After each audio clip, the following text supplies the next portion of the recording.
오늘은 가족부대와 우물이라는 제목으로 여러분들에게 말씀을 좀 증거하려고 하는데요. 과거 일본이 우리나라를 40년간 식민지로 지배했던 적이 있죠.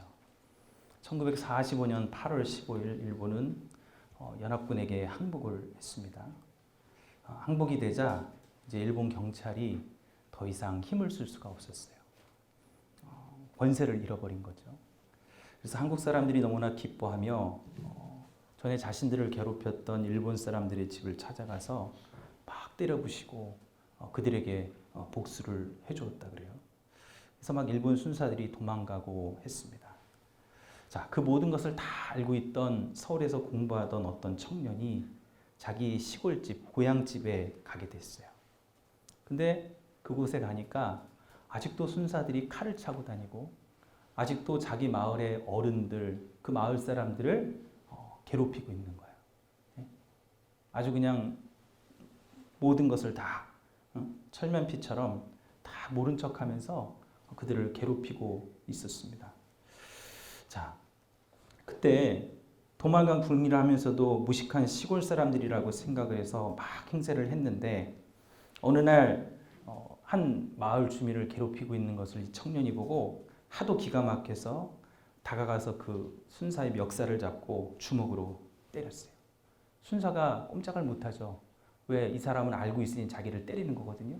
그러니까 막 어떻게 할 줄 모르고 이제 가만히 있는데 그 청년의 아버지가 와서 막 뜯어 말리더랍니다. 야, 너 도대체 순사한테 왜 그러냐? 너 어떻게 되려고 그러냐고 막 하는데 가만 보니까 옆에 순사가 갑자기 무릎을 꿇고 자기를 살려달라고 용서를 빌고 있는 것입니다. 여러분, 아는 사람과 모르는 사람의 차이는 이와 같습니다. 아들이 아버지가 우리나라가 일본에게 해방된 지 언젠데 이러고 계십니까? 그렇게 소리치지 않았을까요? 마찬가지입니다. 우리의 신앙생활에서도 예수님은 십자가에서 우리를 묶고 있던 모든 죄와 율법과 이 사망의 사슬을 다 끊으셨습니다. 오늘날 사람들은 사단에게 속고 있는 것이죠. 갈라디아서 2장 20절에 내가 예수 그리스도와 함께 십자가에 못 박혔다. 이제 이 세상에서 나라는 사람이, 인간이 책임질 문제가 남아있지 않다는 것입니다. 이제 감추고 싶은 죄도 고민도 다 없어졌어요. 여러분이 그동안 죄 때문에 마귀에게 짓눌려 있던 것, 운명이라는 것 때문에, 저주라는 것 때문에, 질병과 사단으로 여러분이 눌려있던 모든 것들을 이제는 십자가에서 보혈로 다 해결함을 받았습니다. 이제는 여러분들이 그것을 고백하고 당당하게 나아갈 수가 있어야 되는 것입니다. 오늘 저와 여러분들이 직장을 마치고 피곤한 몸을 이끌고 또 이 자리에 올라와서 기도하기 위해 이 자리에 모였는데 당당하게 하나님 앞에 여러분의 권세와 여러분의 그 입술로 하나님이 나를 구원해 주셨으니 오늘 이 시간 기도하는 모든 것들도 응답하여 주옵소서. 간절히 기도할 수 있는 저와 여러분들이 되기를 축원합니다. 자, 오늘 본문에 보면 아브라함이 하나님의 명령으로 애굽의 여종 하갈을 내보내는 이야기가 나옵니다. 이야기의 배경은 이래요. 아브라함과 사라가 아들이 없었어요. 자식이 없었습니다. 그래서 아내 사라가 아브라함에게, 남편에게 건의를 합니다. 내 애굽의 여종 하갈을 첩으로 줄 테니까 그에게서 아이를 낳으면 내 아이를 삼게 해달라. 그렇게 건의를 했어요. 제안을 합니다. 그렇게 태어난 아이가 이스마엘이었습니다. 자, 그리고 나서 한참 있다가 하나님이 아브라함과 사라에게 약속하신 대로 자식을 주시죠. 그가 누구냐? 이삭입니다. 아들을 낳게 해주셨어요. 자, 그런데 이스마엘과 이삭이 이제 형제로서 자라가는데 자라면서 이스마엘이 이삭을 괴롭히는 장면을 사라가 목격을 하게 되었어요. 그래서 아브라함이 근심을 하죠. 사라는 다시 또 아브라함 남편에게 제안을 합니다. 하갈과 이스마엘을 내쫓으라고. 더군다나 하나님은 한술 더 떠서 아내의 말을 따르라고 아브라함에게 명령을 하게 됩니다. 그게 오늘 우리가 읽은 본문의 뒷배경 이야기입니다. 자, 하나님은 아브라함에게 이렇게 명령한 이유가 오늘 읽지 않았지만 13절에 나오죠. 걱정 말아라. 그로 이스마엘로 한 민족을 이루게 하겠다. 하나님의 계획이었어요. 그 계획이 있었기 때문에 그것을 안 아브라함은 하나님의 명령에 순종해서 오늘 14절에 보니까 떡과 물 한 가죽 부대를 메워주고 그 아이를 데리고 가게 하니, 순하게 표현해서 가게 했다고 그러지만 내쫓아버린 거예요. 우리 집에서 나가라. 내 장막에서 나가라. 라고 내어 쫓았습니다. 어디로? 광야로 내어 쫓았습니다. 자, 중요한 것은 하갈과 이스마엘이 광야를 지나는데 그들이 의지할 것은 가죽 부대의 물뿐이었다는 거죠. 여러분, 광야 사막이 어떤 곳입니까? 물이 없죠. 가도 끝이 없고 햇빛은 뜨겁게 내려치고 그들이 그늘을 피할 수 있는 곳조차 없는 곳이 바로 사막이요 광야였습니다. 그래서 그들이 가지고 나온 가죽 부대의 물, 이것은 이들에게도 생명과도 같은 것이었어요. 물을 얼마나 아꼈을까요? 엄마가 한 모금 먹고 싶어도 아이를 위해서 참았을 거예요. 나 한 모금 먹으면 아이에게 두 모금 먹여야 되고 하니 그것을 참고 아이에게 더 먹였을 것입니다. 물이 어디 있는지조차 모르는데 그들이 들고 나온 가죽 부대의 물은 이제 사막을 조금씩 지날 때마다 떨어져 가고 있었어요. 자, 이제 물이 다 떨어졌습니다. 자, 그리고 이제 그들이 한 걸음 한 걸음 가다 보니 어디에 들어가게 됐냐면 브엘세바라는 광야에 들어가게 되었습니다. 그래서 오늘 14절에 뭐라고 기록해요? 방황했다고 그러죠. 이들이 뭔가를 찾고 있었어요. 가만 보니까 가죽 부대 물이 떨어진 겁니다. 물이 다 떨어져 버렸어요. 이제 물을 찾고 있는 거예요. 너무 목이 마르니까 자기가 목마른 것도 문제지만 이제 아이가 목마르니 물을 찾고 있는 거예요. 아무리 광야를 방황하고 이리저리 뛰어다니고 찾고 해보았지만 물을 찾을 수가 없었어요. 근데 여러분, 신기한 게 뭔지 아십니까? 이 하갈과 이스마엘이 들어와 있다는 브엘세바 광야, 여기가 브엘세바, 어떤 곳이냐? 맹세의 우물, 또 다른 말로는 7 우물이 있는 장소였다는 거예요. 이곳은 이 아브라함이 이곳에서 우물을 팠던 거예요. 이곳은 우물이 가득한 곳이고 물이 가득한 곳이에요. 조금만 둘러보면 물을 찾을 수 있는데 근데 지금 하갈은 물을 찾지 못하고 있는 겁니다. 곳곳에 물이 많았어요. 우물들이 있었단 말이에요. 근데 아무리 뒤져봐도 우물을 발견할 수가 없는 거예요. 여러분, 잘 보세요. 아브라함이 하갈을 내보낼 때 물 한 가죽 부대를 주면서 그 마음속에 하나님이 약속하신 말씀을 떠올렸을 겁니다. 이들이 가는 길을 인도하겠다고, 반드시 이스마엘로 한 민족을 이루겠다라고 아브라함에게 약속을 해 주셨어요. 그러니까 아브라함은 이들을 내보낸 거예요.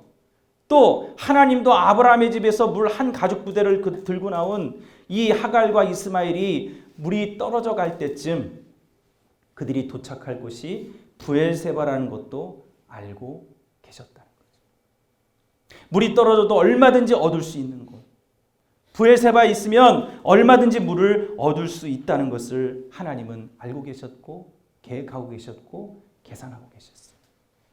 문제는 하갈이었어요. 아브라함처럼 하나님의 약속을 의지할 만한 믿음, 하나님이 자신을 지켜줄 것이라는 그 마음이 하갈에게는 없었어요. 그냥 아브라함이 내보내니까. 그 아브라함의 아내, 원래 부인인 사라에게 미운 털이 박혀서 자기가 그냥 쫓겨나는 줄만 알고 떠났지. 아브라함이 자기에게 지어준 물 한 가죽 부대만이 자기에게는 유일한 소망이라는 것을 믿었지. 이 하갈은 그곳이 브엘세바요, 그곳에서는 우물이 가득하고 그곳에는 어느 곳을 가든지 물을 얻을 수 있다는 것을 생각지도 못했다는 거예요. 볼 수가 없었어요. 가죽 부대 하나만 의지하고 모든 것을 해결하려고 했던 겁니다. 지금 하갈과 이스마엘은 브엘세바에 있습니다.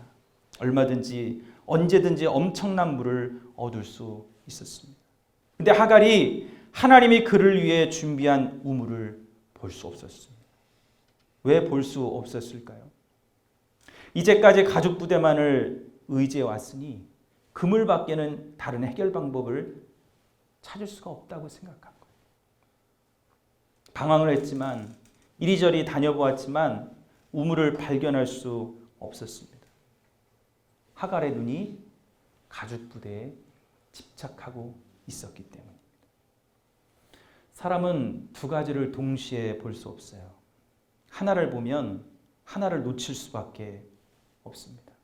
가죽 부대의 물만 바라보고 있으니 하나님이 준비하신 브엘세바의 우물을 볼 수가 없는 겁니다. 저는 이 하갈의 모습에서 저의 모습을 봤습니다. 여러분은 어떠십니까? 지금 여러분들이 바라보고 있는, 여러분들이 정말 믿고 있는, 여러분들이 지금 의지하고 소망이라고 여기고 있는 것이 혹시 가죽 부대는 아니십니까? 정말 하나님이 내게 주신 우물이라고 여러분 믿고 계십니까? 아니면 나는 가죽 부대를 계속 보고 있는데 왜 내게 우물이 나타나지 않느냐고 혹시 여러분들은 생각하고 있지 않으십니까? 우리는 그렇게 생각하죠. 내가 통곡해야 되고 마음에 어려운 일을 당하는 것은 내 안에서, 자기 안에서만 문제를 풀어보려고 합니다.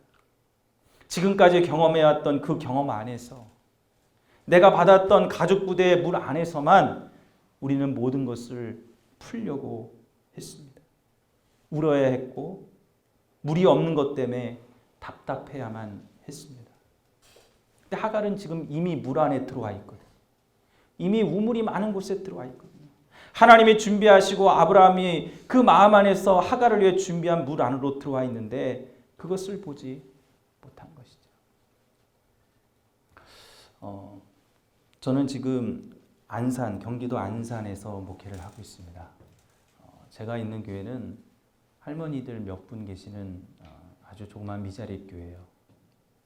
그런데 그 할머니들 중에도 몇 분, 치매 할머니 한 분, 또 거의 뭐 연령대가 8, 90대 이상 되시는. 그래서 대부분 제가 지금 내려간 지 이제 7년째인데 대부분 다 이제 돌아가셨고, 코로나 때문에 못 나오시다가 다리가 이제 아프셔서 명예 장로님 한 분 계신데 못 나오고 계세요. 가끔가다 제가 가서 신방 예배를 드려줄 뿐입니다. 지금 저희 교회는 솔직히 말하면 성도가 지금 없어요.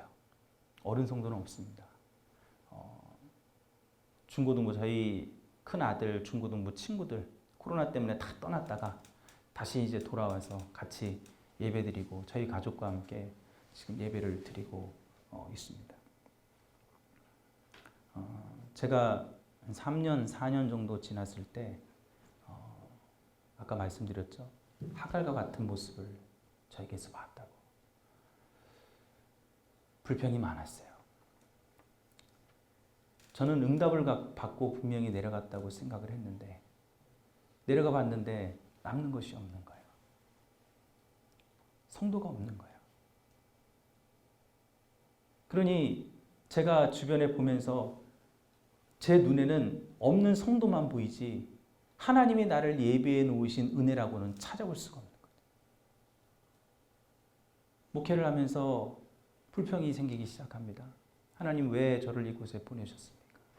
도대체 무엇 때문에 그때 제가 받은 말씀이 있는데 왜 그 말씀을 제게 해주셨는지. 그때 받은 말씀이 무엇이냐면 여호수아에 있는 말씀이었어요. 이스라엘 백성들이 이제 광야를 지나 가나안 땅에 들어갈 때 그 요단강을 건너잖아요. 그때 그 요단강을 건널 때 어떻게 건넙니까? 홍해를 건널 때는 하나님이 다 갈라주셨죠. 요단강을 건널 때는 하나님이 갈라주시지 않았어요. 언약궤를 메고 제사장들을 앞세워서 갑니다. 가는데 발을 담그면 열려지리라. 발을 담그기 전까지는 아무 일도 일어나지 않았어요. 제사장들이 발을 담그자 그 요단강 물이 그쳐지면서 갈라지기 시작하고. 저에게 그 말씀을 주셨어요. 너에게 내가 길을 예비하고 길을 주었다. 가라는 거예요. 목회지가 생겼는데 가라는 거예요. 제가 그 응답 받고 내려왔는데 내려와 보니 아직도 내 길은 막혀 있는 것 같아요. 주변을 둘러봐도 아무도 나를 도울 사람이 없는 것 같아요. 그래서 코로나 때 참 어려운 시기잖아요. 많은 교회들이 어려웠고 지금도 어려워서 뭐 미자립 교회들 중에는 문을 닫는 교회도 있었고 대형 교회들도 큰 교회들도 어려움을 겪고 있었던 그런 사실을 여러분 잘 알 겁니다. 저희 교회도 어려웠어요. 그런데 그 코로나를 겪으면서 하나님이 제게 가죽 부대가 아닌 우물을 보여주기 시작하시더라고요. 정말 생각지도 않았던 사람들을 통해서 도와주시고 전혀 일명식도 없었던 지방의 목사님을 통해서 저희 교회를 도와주시고 그거 아니었으면 저희 교회도 문을 닫았어요. 3년이라는 코로나의 그 긴 시간 동안 저희 교회가 버틸 수 있었던 이유는 단 한 가지였습니다. 가죽 부대가 아닌 하나님의 우물 때문이었어요. 내가 그 가죽 부대만 바라보고 교회 문을 닫았다면 저는 이 자리에 없었을 거예요. 하나님은 가죽 부대만 바라보고 있는 나에게 생각지도 않았던 우물을 자꾸 보내주시는 거예요. 참 신기하더라고요. 뭐 그렇다고 제가 뭐 큰 기도를 했느냐? 그것도 아니었어요. 지쳐 있었고 낭망돼 있었고 이제 모든 것을 포기하고 싶은 그런 마음이 들 때 하나님은 제게 우물을 보여주기 시작하시는 거예요. 하갈도 그런 마음이지 않을까요? 너무나 답답하고 애는 목말라 죽어가고 있는데 내게 남아있던 가죽 부대의 물은 다 없어졌어요. 제발 조그만 물, 한 바가지의 물만 있어도 우린 살겠는데 그것조차 보이지 않는 거예요. 얼마나 답답하겠습니까? 그때 하나님이 우물을 예비하고 계시는데 그걸 발견하지 못하는 그 모습. 제가 유튜브에서 한번 영상을 본 적이 있습니다. 혹시 보신 분들도 있을 거예요. 빼빼 가족이라는 가족의 이야기인데 이 가족이 아이들의 학교를 내려놓고 1년 동안 유라시아 대륙을 횡단하는 계획을 세웁니다. 이 가족이 가지고 있던 집을 팔고 시골의 그 집을 본인들이 직접 지었어요. 그리고 미니버스 25인승 버스를 중고를 구입을 해서 캠핑카로 개종을 합니다. 그리고 나서 1년이라는 시간 동안 5만 킬로가 넘는 대륙 횡단을 시작하죠. 울산에서 배를 타고 러시아의 블라보스토크까지 가가지고 거기서 이제 차를 내려서 차를 타고 러시아의 시베리아 그 대륙을 횡단하고 유럽으로 넘어가서 유럽의 끝인 포르투갈을 찍고 다시 터키와 이란을 거쳐 아시아 대륙을 해가지고 중국을 통해 러시아를 통해 한국으로 들어오는 그 장장 1년여의 시간을 헤쳐나가는 여행이었습니다. 목적은 어떤 어려움이 오더라도 그것을 헤쳐나가는 힘을 길러주고자 했던 여행입니다. 그 어려움은 혼자 해결은 불가능하다는 거. 정말 상상도 할 수 없는 도움으로 말도 다르고 피부색도 다르고 나라도 다르지만 그들의 도움으로 어려움을 헤쳐나가면서 여행을 잘 마쳤어요. 뭐 여러 가지 에피소드가 있지만 그 중에 가장 저에게 인상에 남았던 것이 있는데 시베리아의 그 허벌판을 횡단하고 러시아의 끝이라고 하는 그 바티칼 호수에 다다랐을 때 일입니다. 호수 근처가 허벌판이에요. 아무것도 없어요. 뭐 인적은 둘째치고 건물조차도 아무것도 없는 거예요. 자, 근데 길에 모래가 많습니다. 근데 가다가 그만 이 버스가 그 바퀴가 모래밭에 빠져버린 거예요. 아무리 해도 이 바퀴가 빠져나오지 자꾸 파고만 들어가지 빠져나올 수가 없는 겁니다. 비상이 걸렸어요. 아무리 노력을 해보지만 헛고생이었습니다. 그래가지고 모든 것을 포기하고 야 이제는 어떻게 하지? 돌아가야 되나? 막 그들의 눈에는 이제 답답함, 완전히 모든 장벽으로 다 막혀 있는 것 같았어요.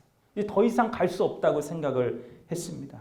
그때 저 멀리서 어떤 사람들이 걸어오고 있었어요. 덩치가 큰 청년들이 4-5명이 긴 판자 2개를 질질질 끌면서 오고 있었습니다. 오자마자 말도 하지 않고 익숙한 솜씨로 바퀴 뒤에 흙을 파내고 판자를 깐 다음에 그 버스를 모래밭에서 꺼내줍니다. 그래서 여행을 시작한 거예요.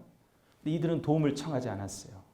어떻게 알고 나타났는지 그 허벌판에 청년들이 온 겁니다. 알고 보니까 바티칼 호수의 어부들이었어요. 그 어부들이 저 멀리 보여서 어려움을 겪는 사람들을 보고 도와주러 온 겁니다. 생각지도 않았던, 상상할 수 없었던 그 사람들의 도움의 손길로 그들은 여행을 마칠 수 있었어요. 그럼 하나님은 우리에게 정말 내가 생각지도 않았던 방법으로 우리에게 우물을 주십니다. 근데 우리가 그 우물을 발견하려고 하지 않고 자꾸 가죽부대만 보고 있어요. 가죽부대에 집착해서 하나님이 우물을 준비해서 야, 내가 준비한 우물 여기 있어라고 보여주려고 하는데 자꾸 우리는 외면하고 있다는 거죠. 어떤 사람은 외면이 아니라 등을 돌려버립니다. 하나님에게서 등을 돌려버리고 떠나버리는 거예요. 하나님은 얼마나 안타까우시겠습니까? 오늘 하갈에게 하나님은 준비된 우물을 주셨어요. 그리고 그들을 살려주셨어요. 여러분, 우리가 어떻게 해야 될까요? 어떻게 이 우물을 볼 수 있겠습니까? 하나님의 말씀과 내 마음을 연결을 시켜야 돼요. 우리가 그 작업이 없어요. 교회에 와서 예배는 드려요. 근데 그 예배 때 들려지는 말씀 속에 모든 말씀이 다 은혜롭고 다 내 말씀은 아니잖아요. 그 가운데 한마디, 그 가운데 한 구절, 그 가운데 목사님의 그 입술을 통하여 나오는 한 말씀이 여러분의 마음에 남는 거 아니겠어요? 그 말씀과 내 마음을 연결시켜야 되는데 우리가 그것을 하지 못하고 있다는 거죠. 저도 신학교 1학년 때 그랬어요. 봉사를 하고 헌신을 하는데 하나님의 말씀과 내 마음을 연결시키지 못하니 지쳐가는 거예요. 모든 게 다 싫은 거예요. 그래서 신학생인데 1학년 때 모든 거 다 포기하고 군대로 도망가 버렸어요. 일하기 싫어서, 사역하기 싫어서, 교회가 싫었어요. 교회에서 권사님들이, 장로님들이 나를 부르면서 나에게 일 시키는 게 싫었고, 그들의 얼굴을 보는 게 싫었고, 내가 교회에서 그 교회가 내 모교요 잘한 교회였는데 그 교회에서 잘한 것이 싫었어요. 떠나고 싶었어요. 군대로 도망갔거든요. 군대 가니까 하나님이 저를 위해서 예비해 놓으신 우물이 아니라 환란이 저를 기다리고 있더라고요. 정말 못된 고참을 만나서 그렇게 정말 그러면 그렇게 고생을 하는데 군인들이 왜 자살을 하는지 그때서 알겠더라고요. 그 마음이 이해가 가요. 그러니까 자살이 맞다는 게 아니라 자살하려고 하는 그 마음이 왜 그런지 알겠더라고요. 정말 눈물이 핑 돌 정도로 그렇게 막 저는 포병을 나왔는데 기재실 끌려가 들어가서 맞고 화장실 들어가서 맞고 제가 그 모든 것들을 다 토해낼 수 있는 것은 교회밖에 없어요. 맞으면서도 욕을 들으면서도 교회 내려와야 제가 기도할 수 있었고 교회 내려와야 말씀 한마디라도 들을 수 있었고 교회 내려와야 내가 찬양이라도 한마디를 부를 수 있었어요. 내려오면 우는 거예요. 그것밖에 제가 할 일이 없었어요. 근데 하나님이 그때 그런 작업을 하신 것 같아요. 왜 자꾸 가죽부대만 바라보고 있지? 우물을 발견하려면 네가 나를 만나야 돼. 네 마음과 내 말씀을 자꾸 연결해야 돼. 왜 너 도망가고 있냐는 거예요. 왜 외면하고 있냐는 거예요. 제 마음을 깨우고 바꾸기 시작하셨어요. 울면서 바꾸기 시작하시더니 나중에는 참 신기하죠. 많은 분들이 간증하면서 그렇게 은혜 받고 구원받고 나면 미웠던 아버지가, 나를 때렸던 부모님이, 또 나를 막 괴롭혔던 사람이 사랑스러워 보이고 불쌍해 보인다고 그러잖아요. 그때부터 그 사람이 불쌍해 보이기 시작합니다. 하나님이 저를 군대에서 다시금 바꾸어 주시더라고요. 다시. 제가 제 마음과 하나님의 말씀을 연결하는 법을 배우기 시작했어요. 우리에게 그 작업이 이루어져야 돼요. 성경에도 대표적인 사람들이 있죠. 가룟 유다와 베드로입니다. 마태복음 27장을 보면 이제 예수를 판 유다가 자기의 죄를 깨닫고 자기가 받았던 은 30을 가지고 대제사장들과 장로들을 찾아갑니다. 갖다 주면서 나 이거 못하겠다. 내가 한 거 아니다. 나 도저히 안 되겠다. 돌려주려고 가죠. 그랬더니 그게 우리하고 무슨 상관이냐? 그들이 말하는 대제사장이 네가 당해라. 네가 당해라. 그래서 유다가 죄 때문에 괴로워하다가 대제사장에 갔는데 네가 그것을 당하라고 하니까 고민하다가 나중에 어떻게 합니까? 유다는 목매달아 자살을 해버리죠.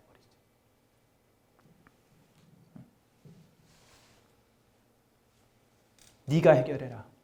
사단이 우리에게 하는 말입니다.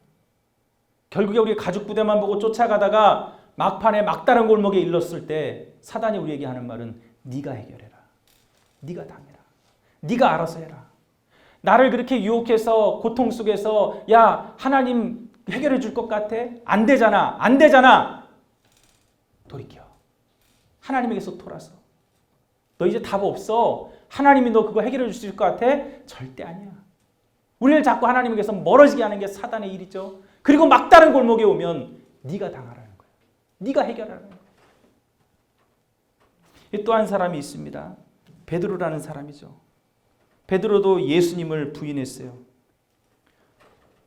가룟 유다는 예수님을 팔았고 베드로는 부인해서 말밖에 안 했으니까 베드로보다는 가룟 유다의 죄가 더 클 것 같죠. 하나님 보시기엔 똑같아요. 아니, 제가 볼 때는 하나님 보실 때 베드로의 죄가 더 클 것 같아요.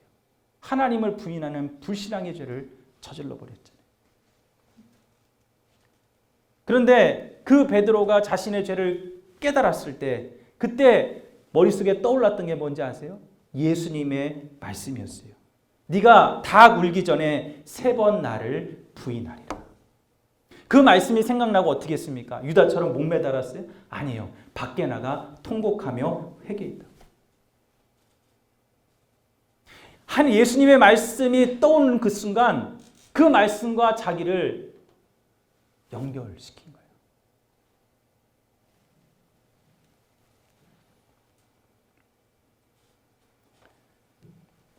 베드로는 그 순간 다시 사도로서 거듭날 수 있는 기회를 얻게 된 것입니다. 브엘세바의 우물을 보게 된 거예요. 사람들이 자기가 갖고 있는 가죽 부대의 물 안에서만 모든 것을 해결하려고 합니다. 하나님이 준비해 놓으신 어마어마한 생수, 우물을 보지 못하고 있죠. 내가 지금 브엘세바에 들어왔고 내 앞에 어마어마한 우물이 있다. 그것을 믿고 봤는데 여러분 누가 가죽 부대를 마시려고 하겠습니까?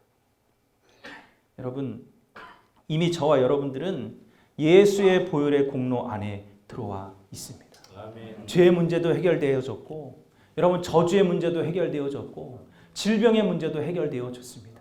이미 십자가에서 다 해결하셨어요. 문제는 나예요. 문제는 하갈이었습니다. 본인의 마음에 가죽 부대에만 집착하고 그것만을 보려고 했던 그 마음이 문제였지 하나님이 이미 모든 것을 다 준비해 놓으셨단 말이에요. 내가 하나님의 말씀과 내 마음을 연결하는 그 순간부터 내 마음이 달라지기 시작합니다. 내 마음이 달라지면 내가 세상을 보는 눈과 내 삶을 보는 눈이 달라지기 시작하는 거예요.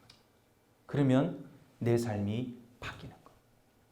분명히 예전하고 똑같아요. 예전하고 만나는 사람도 똑같고 내가 하는 사업도 똑같고 내가 지금 만나는 가정에 내 가족들도 똑같고 아무것도 변하지 않았어요. 문제는 내 마음이 변했다는 거예요.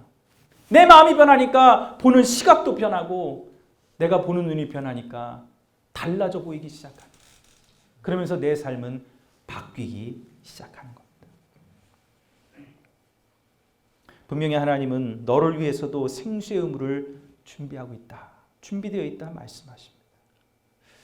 오늘 그 생수의 우물을 준비하신 것을 믿고 여러분의 마음과 하나님의 말씀을 연결할 수 있는 저와 여러분들이 되기를 간절히 축원합니다. 영국의 스펄전 목사님이 영국에 그 콜레라 전염병이 만연했을 때 겁이 나서 사람들이 다 도망갔어요. 환자들에게 다가가지 않았습니다. 그런데 이 스펄전 목사님은 매일매일 그들에게 다가가서 기도를 해주고 그들의 죽은 시체를 장례해 주었습니다. 그러던 중에 너무 지쳤던 이 목사님에게도 콜레라의 기운이 다가왔어요. 온몸에 열이 나고 구토가 나고 설사를 하기 시작했습니다. 이제는 목사님이 좌절하기 시작했어요. 더 이상 이제 내가 안 되겠구나. 절망했어요. 나도 죽는가 보다. 그래서 마지막으로 콜레라 걸린 그 집에 신방을 마치고 이제 돌아오면서 이제 모든 것을 다 내려놔야 되겠다. 이제 난 안 되겠다. 나 죽어야 되겠구나. 라고 생각하는 그 순간에 돌아오던 중에 어느 가게에 조그만한 종이가 쪽지가 붙어 있는 것을 보게 되었습니다. 말씀이었어요. 시편 91편 7절에서 11절에 있는 말씀. 내가 말하기를 여호와는 나의 피난처시라 하고 지존자로 거처를 삼았으므로 화가 내게 미치지 못하며 재앙이 내 장막에 미치지 못하리라. 그 말씀을 기록해 놨는데 그 말씀을 딱 보는 순간 목사님의 마음이 뜨거워졌어요. 눈물이 쏟아지기 시작합니다. 그 순간 전신에 생기가 확 돌면서 자신에게 다가왔던 콜레라의 그 전염병 기운이 싹 도망가 버렸어요. 깨끗하게 난 거예요. 여러분, 하나님은 우리 인생의 길목에 정말 생각지도 않았던 그 순간에 하나님의 우물을 준비해 놓으세요. 이때쯤 되면 하나님이 우물 주시겠지? 그건 내 생각, 내 계획이고, 오늘 하루가 우리들에게 준비하신 하나님의 우물은 하나님의 때, 하나님의 계획에 나타나게 돼 있어요. 근데 그 순간이 언제냐? 하나님이 내가 깨닫는 순간. 더 이상 이제 가죽 부대를 보지 않고 하나님의 말씀과 내 마음을 연결시키려고 하는 그 마음의 자세가 돼 있는 그 순간에 하나님은 우리에게 우물을 보여주기 시작하신다는 거죠. 우리 서울연의 청장년 여러분, 여러분의 눈에 보이는 것만 생각하지 말고 보이지 않는 하나님과의 관계, 보이지 않는 하나님의 마음을 돌아볼 수 있는 저와 여러분들이 되시기를 바랍니다. 왜 내게 이런 일이 일어날까? 억울하고 분하다. 그렇게만 생각하지 말고 보이지 않는 밑바닥, 하나님의 마음을 생각하고 보이지 않는 나와의 하나님과의 관계를 여러분 바라보셔야 돼요. 우리가 어려울 때일수록, 막다른 공목에 와 있을 때일수록 그것을 생각해요. 저도 저번 주간에 제가 지금 정말 중요한 선택과 결정을 해야 되는 그 순간에 딱 떠오르는 것은 금식 기도밖에 없었어요. 저녁 금식하며 저도 기도했거든요. 여러분, 우리가 신앙인으로, 하나님의 자녀로 정말 막다른 골목에 설 때가 참 많습니다. 벼랑 끝에 설 때가 참 많아요. 그때 여러분들에게 기억나는 것이 무엇이? 돈입니까? 친구입니까? 여러분의 가족입니까? 그 무엇보다도 여러분들이 가장 먼저 생각해야 될 것은 하나님입니다. 하나님 앞에 기도하고 하나님과 나와의 관계를 먼저 생각하고 바라볼 때 그 문제의 실마리는 풀리게 되어져 있는 거예요. 오늘 여기 있는 저와 여러분 모두가 가죽 부대를 집어던지고 하나님이 준비하신 생수의 우물을 만나서 여러분의 모든 것들을 풀어나가시고, 오늘 이 시간에도 기도할 때 하나님, 나에게 주신 우물이 무엇입니까? 그 우물을 발견하기 위해 내가 오늘 말씀과 하나님과 내 마음을 연결시키고자 합니다. 오늘 내게 찾아오셔서 내 마음을 열어주시고, 아직도 내가 깨닫지 못한 것, 아직도 내가 보지 못한 것, 아직도 내가 가죽 부대에만 집중하고 있다면 그 눈을 돌려 하나님을 바라보게 하시고 내게 준비해 놓으신 우물을 발견할 수 있는 이 시간이 되게 하여 주옵소서. 부르짖는 저와 여러분들이 되기를 간절히 축원합니다.